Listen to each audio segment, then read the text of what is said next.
Let us call upon the first team.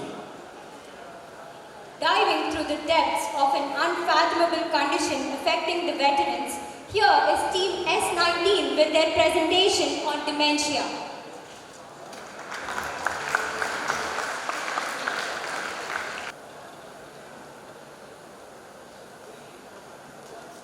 Memory is a way of holding on to the things you love, the things you are, and the things that you never wish to lose.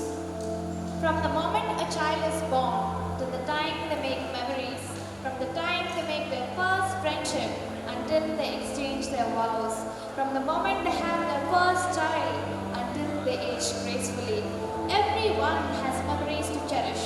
We would like everyone to pause for a moment and think of your most valuable memory. Now imagine, what if that memory was taken away? The human brain is one of the most miraculous creations of nature with a huge capacity of 2.5 million gigabytes. An organ of mere neurons is responsible for complete human virtue. Unfortunately, these neurons, once dead, cannot be revived, leading to one of the most feared impairment of old age, dementia, a mere oblivion.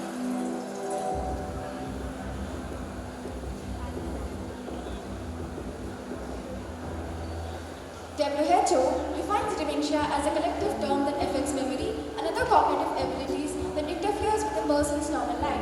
Dementia is categorized into reversible and irreversible. However, irreversible dementia is a major concern. Alzheimer's disease is the most common type of dementia, accounting to 60 to 70% of total dementia cases, followed by vascular dementia, 20 to 30%, Lewy body dementia, and frontotemporal dementia. Now let's delve into each one of them. Alzheimer's. It all initiates with two proteins, beta amyloid and tau. It appears that abnormal tau accumulates into tangles and beta amyloid clumps into plaques which slowly builds up between neurons and damages them. Vascular dementia is caused by inadequate blood supply to the brain, which may be due to blockage in a blood vessel or stroke. The incidence of vascular dementia increases with age and cardiovascular risk factors. Lewy body dementia. Lewy bodies are clumps of misfolded proteins in the brain. The characteristic component of these bodies is alpha-synuclein. These molecules can form small units called oligomers or longer fibrils which become toxic to the neuron. There are other types of less common dementia as well.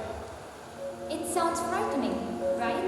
But the real reason we should be concerned about dementia is its prevalence. There are over 55 million dementia patients worldwide in 2022. Globally, 1 in every 3 senior citizens die of dementia and its associated disorders. Moreover, 10 million new cases of dementia are being diagnosed annually, which implies there is a new case in every 3 seconds. According to a report by the ARDSI Bangalore, in 2020, an estimated 5.3 million people over the age of 60 had dementia in India alone. Globally, the geriatric population has increased from 6% in 1990 to 9% in 2020. These numbers are bound to increase further to 16% by 2050. The frequency of dementia will continue to rise as the older population grows. In India, only 1 out of 10 dementia patients are actually diagnosed and receive proper care. This harrowing fact boosted our morale to conduct a cross-sectional study among a general population of 700 through a semi-structured questionnaire via online and offline modes. To achieve this, Dementia Knowledge Assessment 2 version 2, DK82 and Dementia Attitude Scale, DAS scale were taken into consideration. In our research, the urban population was about 62%. They were adults who were well educated above 18 years of age. Despite its high prevalence, only 37% of study population were aware of dementia and its associated disorders. Surprisingly, 69% of the survey participants have never met anyone with dementia. This could be due to factors such as lack of awareness, stigma, and social isolation. When asked how do they perceive dementia, 58% preferred that it's a normal part of aging, while as 24% say it's a normal mental instability. Unfortunately, people with dementia live in 63% of the survey respondents believe that these patients get socially isolated over the time. When asked for the open-ended opinion, the most frequent responses were humiliation, lack of acceptance, low self-esteem, and safety. The major reasons for social isolation are stigma and a lack of understanding of the condition. Dementia-related stigma can lead to poor mental health and decreased quality of life. Then, what is the solution?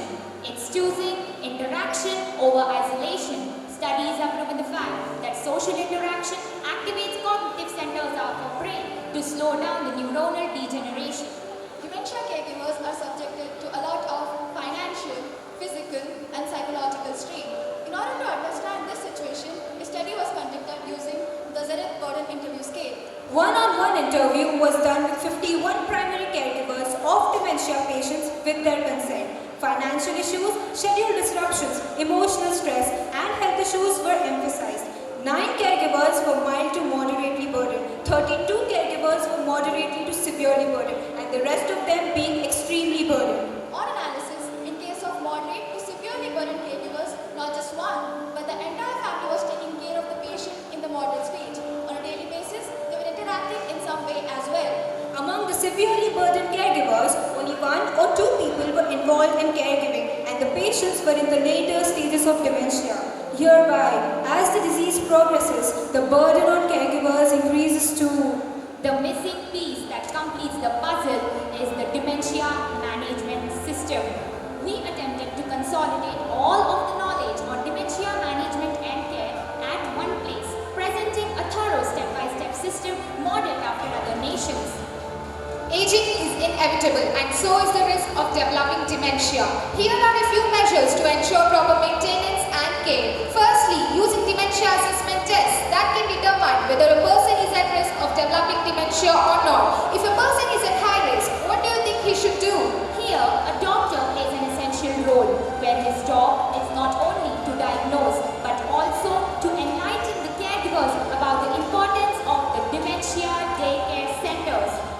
These daycare centers aim to lessen the burden and empower and counsel the caregivers on how to look after these patients at home. Only 30% of our population were aware about the importance of these centers. These facilities offer cognitive training too. What is it? It's not shocking considering 65% of our study population were also unaware of it. It is a non-pharmacological therapy that focuses on guided practice on tasks that target certain cognitive abilities like memory, attention, and problem solving. Puzzles, word games, picture books, arts and crafts, and music are majorly included in cognitive training. A dementia-friendly community, a place where people with dementia are empowered, supported, and included. Surprisingly, there are a few countries which have taken a lead in improving the world for them.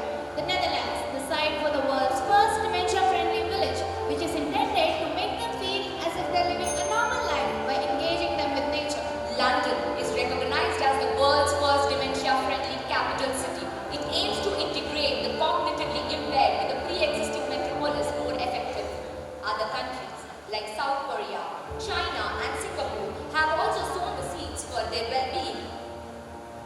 Let's shift to the Indian scenario. Kochi is the first dementia-friendly city in India. Numerous dementia care clinics have been established which provide free counseling and assistance. In addition, Nikisa, Asia's first dementia village, was established in Bangalore where the patients are free to live their lives within the confines of this village. Let's not forget that WHO, ARDSI, NIMHANS, and Red Cross NMT have also taken a part to play this initiative. There is a disease that is affecting our parents and grandparents, and no one seems to be doing anything about it. One day, it might just affect all of us. I know it hasn't yet become trendy to care about. Part of it is because it's really depressing and not a lot of hope is associated with it. In spite of this, every person with dementia deserves nothing less, no matter where they are. So, the need of the hour is to make India entirely dementia friendly. Because it's time we bring changes in our society. It's time we remember those who cannot.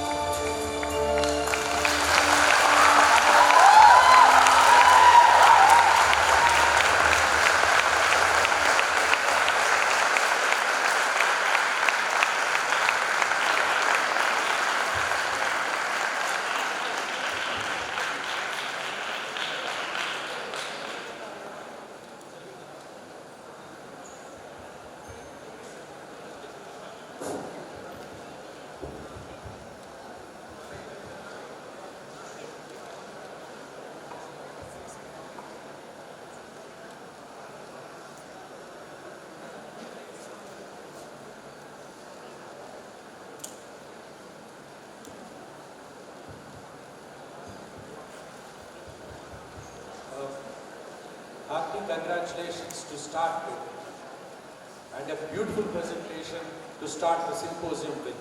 Thank you, sir. That was beautiful. It is very relevant, particularly in India, where anybody who can't remember or who can't talk racially is taken just for mad and nothing else. I know many people who could have been successfully rehabilitated, but they went into the oblivion of this memory loss.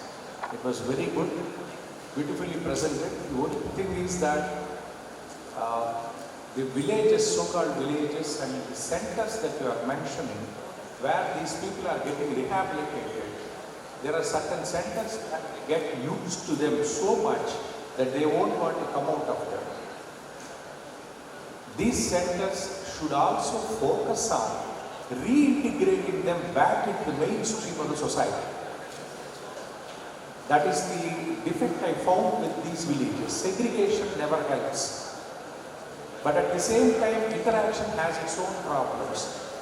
The youth, as we are burdened with, and the spouses both working, putting up with an old man who doesn't remember or who has some problems is going to be difficult too. So a balance has to be achieved. And just to, I'm not joking or I'm not criticizing anybody, but we went to a marriage where the son-in-law's mother was very rude and talking loudly and all that. And the father of the daughter-in-law was very calm and he was praised.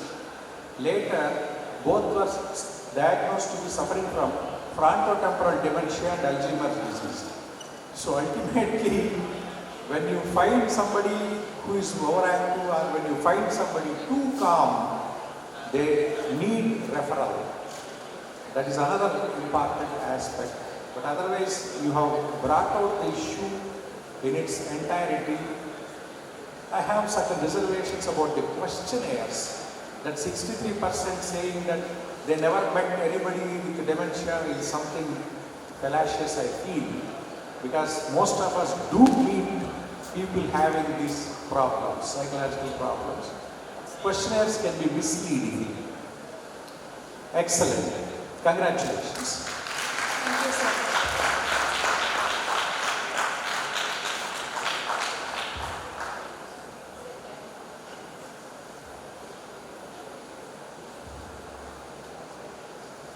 It was a very good presentation, very impressive, good work was done. May I know which is the sample population you have taken? General population means? Whom did you study? Good afternoon, ma'am. Thank you for the question. Ma'am, we randomly circulated the questionnaire among the general population. According to the formula, we got a minimum research population as 359, but we crossed it and got responses of 700. The questionnaire was circulated how? Electronic or? Ma'am, via both online and offline modes, ma'am. Online via Google Forms, offline, we took the offline forms of the same semi-structured questionnaire and circulated in centers such as Bogulgunta, ma'am, and City New York. Means shops of Bogulgunta or educational institutes of Bogulgunta or? UPHCs, ma'am. Urban Climate Healthcare Centers. Patients coming to UPS. Yes, ma'am. Ma'am, but via ASHA workers we were doing it. Okay, so all the population is patients coming for some other problem to a hospital. Ma'am, actually, our aim was to reach different sections of society, both urban as well as rural population. People who can't even fill the forms must have some idea, and so we asked them in their native languages and to understand how is the prevalence in the society. We just went from home to home to collect data in the rural areas as well as in the urban population. Thank you. Good luck. Thank you. What Madam was trying to extract from you was, in any study like Cox postulates in microbiology, you should have a uniformity. You are standardizing your data into certain percentages. Was there uniformity of understanding in the sample that you have taken who were filling these forms? Yes, sir. While we made the semi-structured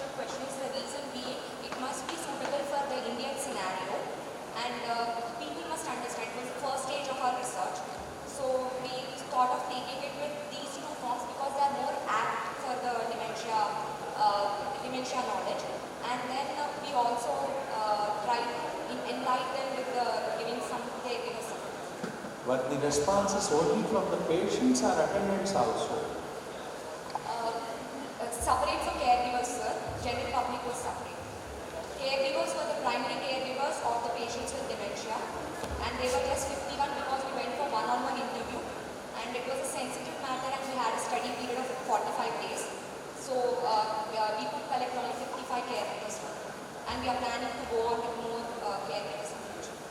That uniformity is important when you are trying to generalize them into certain percentages. That's what Madam was trying to emphasize. Okay?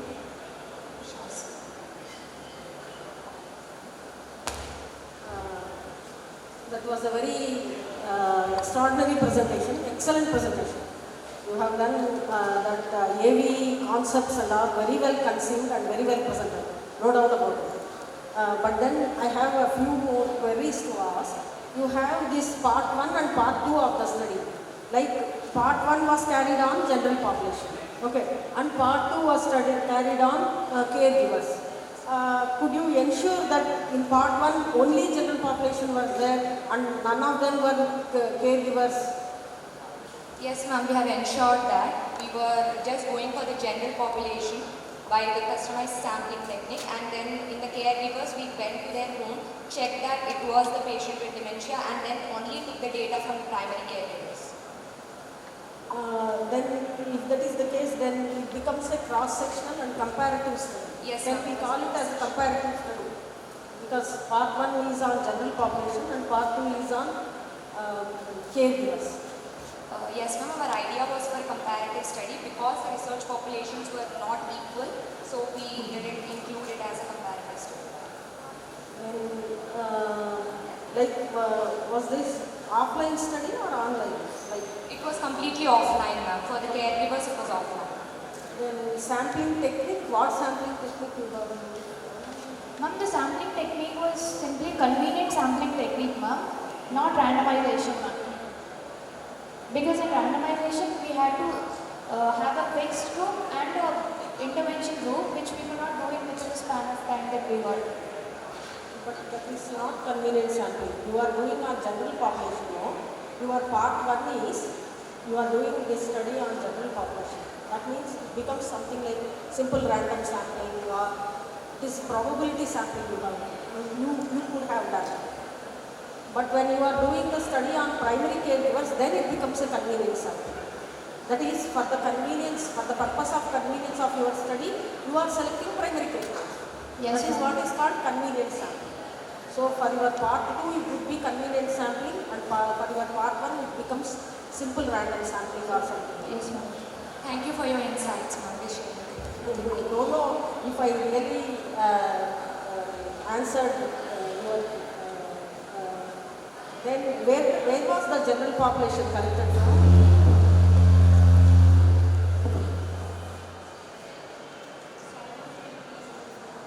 Where was the sample collected? Ma'am, actually the samples are online. We went to different WhatsApp groups, mails and Facebook. It was via the Google Form software, and then 300 were offline, which we because we wanted from different sections of society. And our criteria was just 18 years and above with basic knowledge and education. So we tried to go with some policemen, traffic persons, then ASHA workers, then some people at homes, both the urban as well as the population. Yes, ma'am, it was approved by the ethical committee of our institution.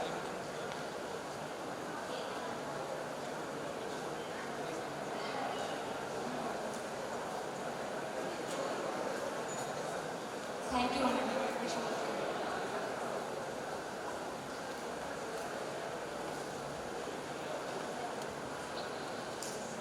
Congratulations to the entire team. It's really a good presentation, and you have come up with a very good topic of dementia, which is the real existing learning topic in the society now. With this, I have few questions for you. Like you have mentioned that was your first objective, and the second was to understand public perception. So how could you go for the public perception with a quantitative study?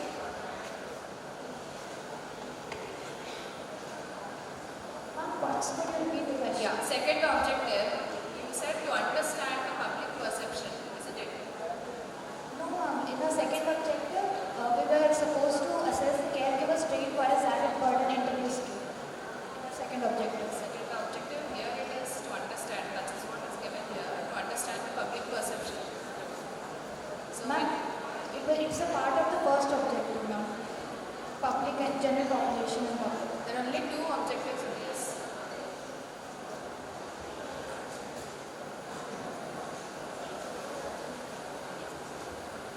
Thank you for the question, ma'am. Ma'am, I think there may have been a mishap in the abstract given to you, because in the abstract we submitted our second objective was to study the caregivers, burden on caregivers through a SARIC burden interview scheme. That's mentioned in the methodology is a part, but whatever is mentioned here, objective, is that it's public perception is it. Okay. So it was a mistake you made. Right. We And had how a did you- detailed abstract, ma'am. Yeah. So I think so there was a Okay. How did you validate the scales which you have used? You have used nearly 3 scales in this?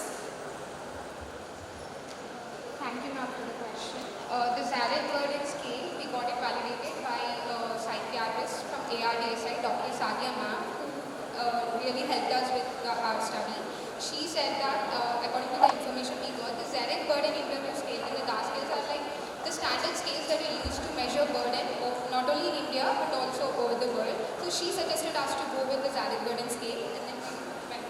Yeah, that's good, but there is something statistically you need to do to validate any scale whenever you are using, because it is in different people, different background they come from. So whenever you are using the scale, you need to validate it as per the local setup.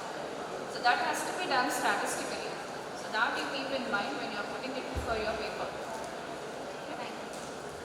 Ma'am, we did validate it via a test population among our batchmates who had dementia patients in their family, ma'am. We considered them as a test population. Only after that we went to the primary caregivers outside our batchmates. Okay. Thank you. Hearty congratulations for successful presentation of your symposium. Thank you, sir. Your efforts were evident in the visuals. So I just want to know the SARIC burden scale, what is the origin, when and where was it used first? SARIC burden scale which you have used, when and where was it used? What is the origin of that scale?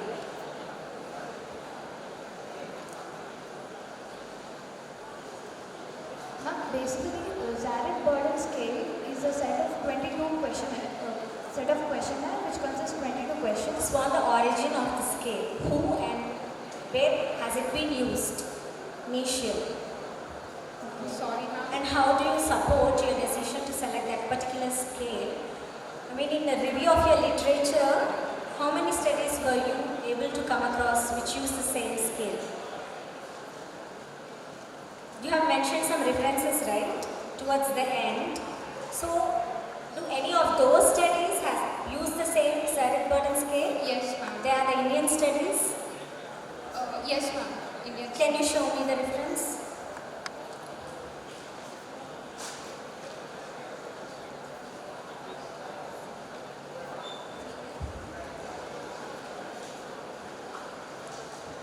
Okay, did your question? Actually, there was a study by Red Cross NMT which used this scale, SARIC burden scale, in the Indian population itself, ma'am. That's why. Which place, which year? Ma'am, I think it's in Bangalore. I'm not sure. We'll look into it. See, you are mentioning the scale as a tool of your research, so you should have concrete knowledge about that, about the origin, about the review of literature and the Indian studies, because you are extrapolating your results to our Indian community, right? The caretakers of the Indian community. So, what is the suitability of that scale to our Indian community, which is shown in your references or not? And my last question is, were there any open-ended questions in your questionnaire? Yes, ma'am. There was one open-ended question which we included in our questionnaire. The question was, what give your suggestions on what we should do about dementia patients? Do we have to put them in daycare centers? Do we have to take care of them? How can we remove the stigma about dementia patients in the community? Have you displayed it? I mean, I'm not able to recollect it. Thank you for your question, ma'am. Like, as in the AV about the stigma, we had asked why do the patients get socially isolated? We wanted the opinion of the public. So the answers they said were due to humiliation, due to lack of access. All those were open-ended questions? Yes. Okay. Yeah. So what makes your questionnaire to be called as a semi-structured question?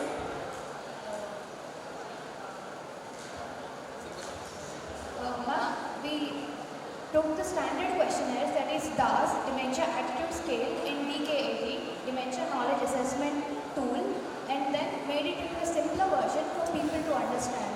So we made slight changes for easier understanding. Okay, fine. Congratulations once again.